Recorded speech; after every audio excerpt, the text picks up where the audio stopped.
तो hello hi नमस्कार जय जगन्नाथ मु वर्षा आपको वेलकम कर मोर यूट्यूब चैनल वर्सेस मूवमेंट को। तो आज रात जेहेतु टी वर्षा पकाउला तो ये ठंडा ठंडा वर्षा पाग को देखिकी मत गरमा गरम पूरी ता सहित आलुदम खायापी इच्छा होगला।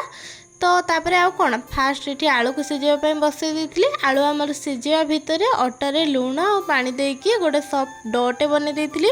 तो अटा ये आमर भल भाव में होगला तो चलतु पूरी बनैबा। तो पूरी को छोट छोट गुला काटिकी पूरी बन देती। ये पूरी को भल भाव में छाणी देती। देखो सब पूरी केते बढ़िया पूरा फुली। चलतु तरकारी बनैबा। तरकारी बनवाई प्रथम कड़ाई तेल गरम करके कटा ही रखि पियाज को पकेबा।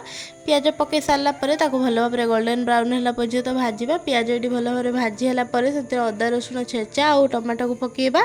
तापर से हूँ हलदी गुंड आमर लंका गुंड तापर स्वाद अनुसार लुण पकईकी मसला को भल भाव में कषिबा। मसला ये हल्का टिके कषि है आउ थे टे पानी देकी से जीरा गुंड और धनिया गुंड पकईकी भल भाव में पूरा कषिबा।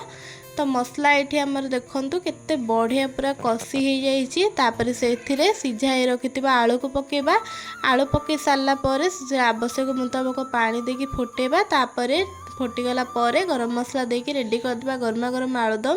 तापर बस पड़ा खावाई पूरी ता सहित आलुदम। रही बाय बाय।